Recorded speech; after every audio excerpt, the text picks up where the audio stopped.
السلام عليكم ورحمة الله وبركاته. حبايبي الغاليين، عاملين ايه؟ ان شاء الله يا رب تكونوا بخير. يلا بينا نصلي على النبي عليه افضل الصلاة والسلام، ونبدأ النهاردة روتين جديد ويوم جديد ان شاء الله يا رب كده يكون خفيف على قلبكم.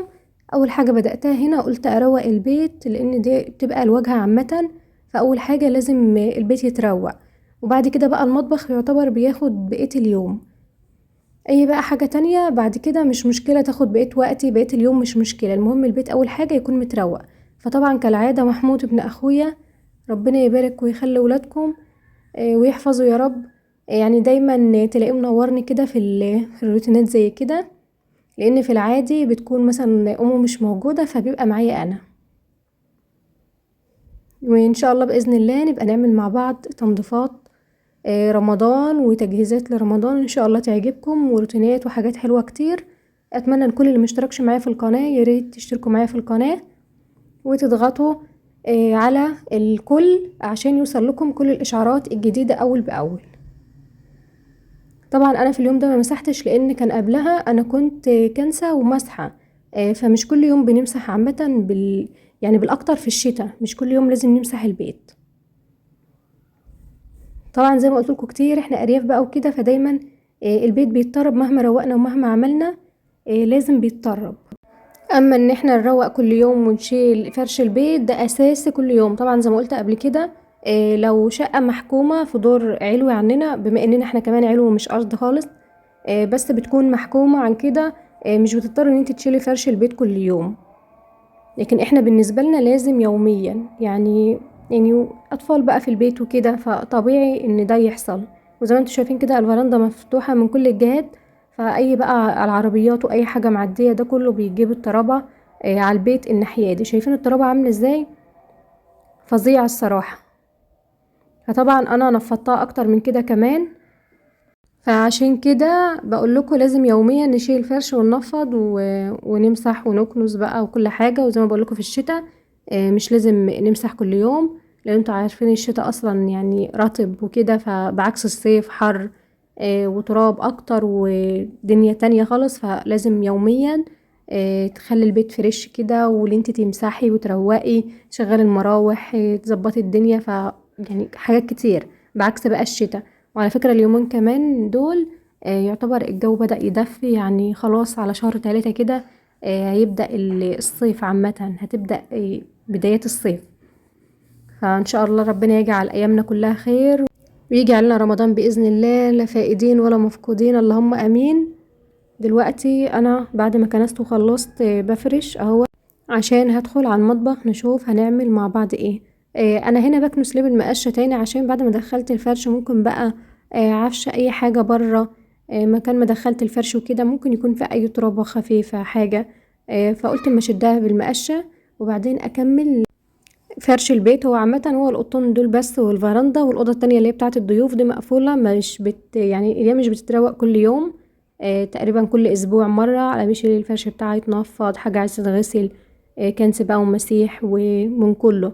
فإن شاء الله بإذن الله برضو هبقى أروقها معاكم ونعمل الحاجات دي كلها مع بعض.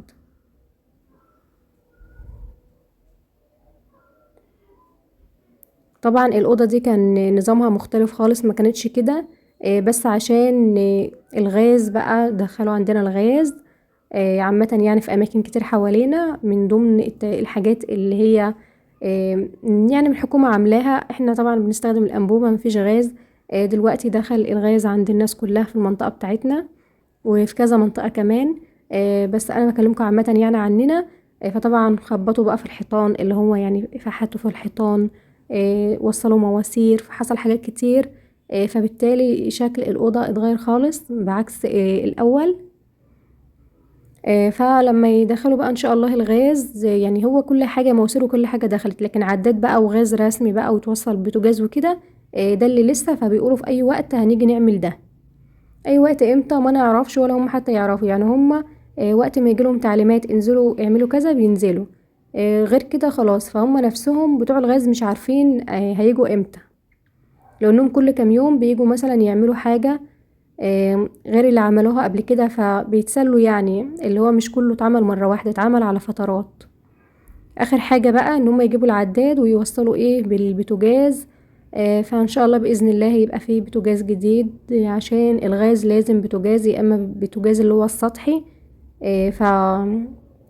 فطبعا احنا مينفعناش البوتاجاز السطحي، لان احنا يعني الهلكة عندنا كتير ما شاء الله. فالبوتاجاز السطحي بيبقى عايز ناس استخداماتها خفيفة، زي مثلا حد مثلا مسافر لوحده، حاجات على قده، مثلا حتى لو معاه زمايل وكده، مثلا في رحلات على قد مثلا فرد او اتنين مثلا في بيت استخداماتهم خفيفة. بعكس بيت العيلة ما ينفعش خالص البوتاجاز السطحي. فان شاء الله هيبقى فيه بوتاجاز. فطبعا هيريحنا كتير قوي قوي في المطبخ، بعكس الشعلة. برغم ان عادي الشعلة بتقضي الغرض برضو، بنعمل عليها كل حاجة والدنيا تمام، وعندنا الفرن اللي هو الغاز. بس ده ما يمنعش ان البوتاجاز هيكون اريح بكتير. انا دلوقتي دخلت المطبخ، عايزه اقول لكم كمان ان البوفيه دوت شكله هيتغير خالص. الدنيا هتتغير تماما في حاجات كتير قوي لما البوتاجاز يتحط. فان شاء الله ده كله هتبقوا تشوفوه معايا. دلوقتي انا هطبخ ايه، هعمل لوبيا ورز. الرز اللي هو حبايه وحبايه، حبايه محمره وحبايه لا، هتشوفوا معايا دلوقتي، انتوا عارفينه اصلا، احنا بنسميه حبايه وحبايه. هوريكم دلوقتي هنعمله ازاي. انا في الحله دي اللي انا مولعه عليها، انا هنا بسلق اللوبيا. اول حاجه طبعا اللوبيا بنقيها، عشان لو فيها اي حبايه مش حلوه برميها، وبعدين بنقعها شويه بتاع يعني 10 دقايق ربع ساعه، مش كتير قوي على حسب وقتي. وبعدين بولع عليها تنسلق، اللي هي تبقى ماسكه نفسها، مش ان هي تبقى طلعت قشرها كله وتبقى يعني هتيجي بقى احطها في الصلصه بتاعتها هتتهري مني، لا، فلازم تبقى ماسكه نفسها عشان تبقى حلوه. طبعا هنا اهيت اتسلقت وتمام، مطلعتش القشر منها، عشان لما تبقى ماسكه نفسها بتبقى احسن واحلى بكتير. وصفتها من الميه، وغسلتها كده تحت الحنفيه، وحطيتها في المصفى كده على الحله كده زي ما هي، عشان تصفى اي ميه فيها. وهنا بقى بسبك الطماطم بتاعتها. جبت حله على النار اهيت، في قلبها معلقه زبده، معلقتين زيت، وبصلايه مقطعه صغير خالص، حطيتها يا دوبك دبلت. وبعدين حطيت الطماطم، صفيتها من القشر وحطيتها. حطيت قرن شطه خضراء فيها حمو كده خفيف، وكمان بتدي نفس حلو قوي، يعني اي فلفل اخضر شطه خضرا دي لما تحطها في الصلصه عامه بتديها نفس وطعم حلو. وبعدين هسيبها تتسبك. وهنا بقى هعمل الرز. الرز طبعا متنقي وغسلاه، وبعدين حطيت معلقتين زبده معلقتين زيت في الحله، وبعدين حطيت حبه رز اتحمروا لون ذهبي، وبعدين قمت نازله بالرز التاني، وزودت بقى الميه وشويه الملح، وفي الاخر حطيت لا يا رب، الزبده انا حطيتها في الاخر بعد ما حطيت الرز، ما حطيتهاش في الاول مع الزيت. وبعدين زي ما انتوا شايفينه اهيت، يعني الغامقه ديت اللي انتوا شايفينها في الرز دي، ده حبايه رز زادت شويه مني في التحمير. فدلوقتي هغطي عليه يستوي براحته، وبعد ما يغلى هدي عليه شمعة. وهنا بقى بعد ما الطماطم اتسبكت، حطيت شويه الميه غلي، وبعدين نازله باللوبيا وظبطت البهارات بتاعتها، ومع السلامه.